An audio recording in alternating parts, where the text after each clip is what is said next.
Bharatiya Janata party हमेशा यादवों और ब्राह्मणों के खिलाफ रही है। से तिलमिलाया हुआ ब्राह्मण हूँ, जल्लादीपन से तिलमिलाया हुआ ब्राह्मण हूँ, बहन बेटियों के बलात्कार को देख करके दुखी हुआ ब्राह्मण हूँ, बेरोजगार नौजवानों को फांसी पे लटकता हुआ देख करके दुखी हूँ। इसलिए सिर्फ और सिर्फ एक लक्ष्य है कि भारतीय जनता पार्टी का निस्तनाबूत हो। 27 चुनाव मुख्यमंत्री बनाने की तैयारी है अखिलेश यादव जी को। बस इटावा में हुई घटना लगातार तूल पकड़ती जा रही है। नमस्कार, मैं आसिफ खान और आप देख रहे हैं न्यूज फॉर नेशन। इटावा में जो है यादव कथावाचकों के साथ मारपीट होती है, बवाल बढ़ता है और अब इस पर राजनीति हो रही है। हमारे साथ बनारस वाले मिश्रा जी, इनसे जानने की कोशिश करेंगे इस पूरी घटना को कैसे देखते हैं आप। भारतीय जनता पार्टी की साजिश के रूप में देखते हैं। बस भारतीय जनता पार्टी हमेशा यादवों और ब्राह्मणों के खिलाफ रही है। वो जातिवादी मानसिकता के भारतीय जनता पार्टी के मुख्यमंत्री हैं योगी आदित्यनाथ जी, इसलिए वो ब्राह्मणों और यादवों दोनों जातियों से बड़ा चिढ़ रखते हैं, इसलिए वो आपस में लड़ाना चाहते हैं। भारतीय जनता पार्टी और आरएसएस के वो कुछ चंद लोग थे जो साजिश करके यादव और ब्राह्मण की एकता और दोस्ती और प्रेम पर कुठाराघात है। इटावा की चाल को समझ गई है। इटावा ज्यादा दिन तक सफल नहीं होने वाला है। भारतीय जनता 27 चुनाव को लेकर अलग करके निश्चित रूप से ये तो प्रेमचंद यादव जी के समय से ही स्टार्ट हो रहा है, देवरिया से ही स्टार्ट हुआ है। ब्राह्मण यादव को लड़ाओ, क्योंकि योगी आदित्यनाथ जानते हैं कि यादव और ब्राह्मण अगर एकजुट हो गया 2027 में तो निश्चित रूप से उनकी शासन और सत्ता पर खतरा आ जाएगा, कुर्सी चली जाएगी योगी आदित्यनाथ की। वो अपनी कुर्सी को बचाना चाहते हैं, इसलिए यादव और ब्राह्मणों को लड़ाना चाहते हैं। 2-4 महीने के बाद देखिएगा दलितों और यादवों में भी लड़ाई लड़वा देंगे। उस पीडीए को अलग थलग करना चाहते हैं। श्री अखिलेश यादव जी के बढ़ते हुए ग्राफ को रोकना चाहते हैं, जिसमें एक प्रमुख हिस्सा इटावा कांड है। इससे क्या कुछ फर्क पड़ेगा क्या? जो कोई फर्क नहीं पड़ेगा, बल्कि और यादव और ब्राह्मण एकजुट हो जाएगा। और जो लोग उनके छोड़े गए एजेंट लोग हैं, जो बड़कवा यादव और बड़कवा बाभन बन रहे हैं, उनकी जांच हो जाएगी तो वो सब के सब आरएसएस और भारतीय जनता पार्टी के गुर्गे पाए जाएंगे। उसके अलावा और कोई नहीं बोल रहा है। भारतीय जनता पार्टी बोल रही है खाली इस मुद्दे पर बंटवारा का तलवार लेकर के। तो हम लोग बेवकूफ लोग नहीं हैं, हम लोग समझ रहे हैं।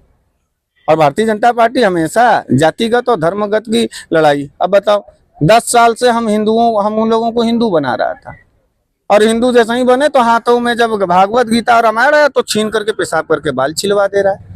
तो क्या करेगा देश का पिछड़ा दलित जो हिंदू है? वो कुरान और बाइबिल पढ़ेगा? पूछना योगी आदित्यनाथ से। तो यह पूरी तरीके से साजिश है कि भारतीय जनता पार्टी की यह साजिश है कि समाजवादी पार्टी के बढ़ते हुए क्रम को रोका जाए, लेकिन रुकेगा नहीं। इंजन टॉप गियर लग चुका है, इससे कोई फर्क नहीं पड़ेगा। सीधे फाटक तोड़ करके 27 में विधानसभा में मुख्यमंत्री अखिलेश यादव जी बनने जा रहे हैं। अच्छा, एक सवाल और समझना चाहेंगे, क्या जो ये कथा है वो सिर्फ क्या पंडित जी लोग ही पढ़ सकते हैं क्या यादव? नहीं। प्रक्रिया पंडित जी का पैदा होने का दूसरा है क्या?